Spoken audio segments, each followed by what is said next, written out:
San Diego FC might have just got a reality check, and it came fast. After that incredible win over Toluca in the first leg, it looked like San Diego might make a serious run in the CONCACAF Champions Cup. But in Mexico, a completely different story. Toluca dominated San Diego 4-0, outshooting them 27-3 and ending their tournament run just like that.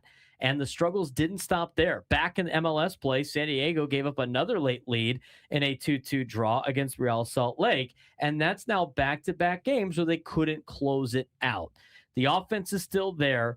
The talent is obvious. But defensively, discipline, focus, and finishing games are becoming real concerns. For an expansion team, this is part of the process. But if San Diego wants to be a top club, these are the games they have to start winning. So now the question is this just a bump in the road or the start of a bigger problem? From a historic night to really a reality check, it's been a tough stretch for San Diego FC in this beginning part of the season. And the momentum from the dramatic Champions Cup win didn't carry over. In the CONCACAF Champions Cup, San Diego's run came to a hard stop with a 4-0 loss to Toluca in the second leg in Mexico. Despite winning the first leg 3-2, SDFC was overwhelmed. Toluca outshot them 27-3, dominating possession and control throughout the match.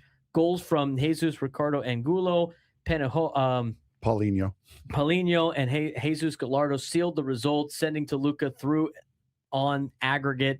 For San Diego, it was a reminder of the gap that can still exist between the MLS side and the top Liga MX competition, especially on the road. So leg 2, Frank, a little bit more coming back down to earth. Yeah, and this is what we more or less expected. We didn't expect them to get completely dominated, but as we were saying on the show last week, after this happened, this was Toluca making sure that they, one, did not make the same mistake that Pumas made from a couple of weeks prior by going into Mexico. They still won, but didn't win by enough to be able to advance, but also not making the mistake that they had made the week prior in losing to a San Diego FC side that was riding high on a lot of momentum and positive forward movement.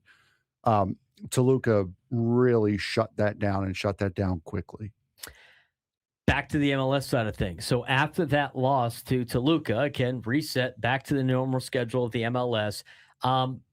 Problems didn't really go away. San Diego settled for a 2-2 draw with Real Salt Lake, making their second straight draw and third consecutive match without a win. And once again, it was a late collapse. Yeah, San Diego led 2-1 after a late goal from Anders Dreyer, but conceded in the 85th minute when Victor Olantunji found the equalizer, and things unraveled further from there. Defender Christopher McVeigh was sent off, leaving San Diego down a man, unable to push for the winner.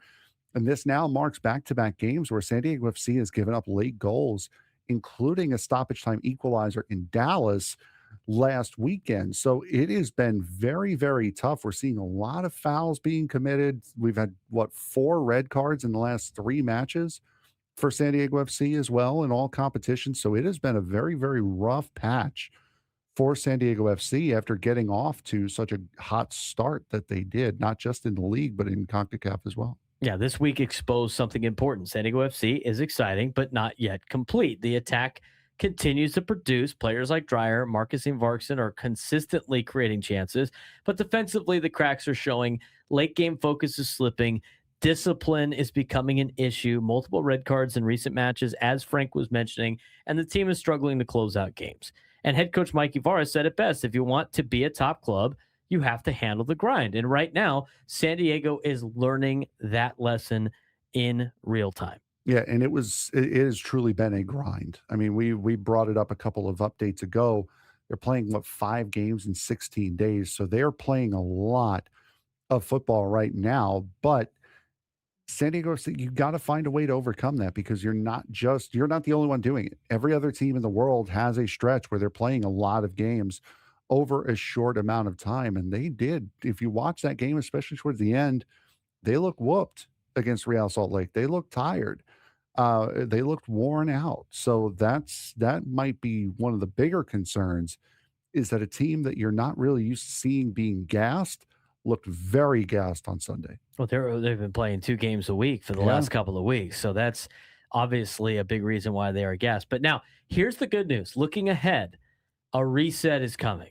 San Diego heads into the international break, sitting fourth in the Western Conference with 11 points, still very much in a strong position early in the season, and they don't play until a road match against the San Jose Earthquakes on April 4th. I mean, they got a little bit of time now to kind of relax a little bit and get the bodies right before they make another push. So the reset comes at a really important time for San Diego FC. Couldn't come at a better time for the break. A chance to regroup, a chance to clean up defensive issues, and a chance to reset mentally.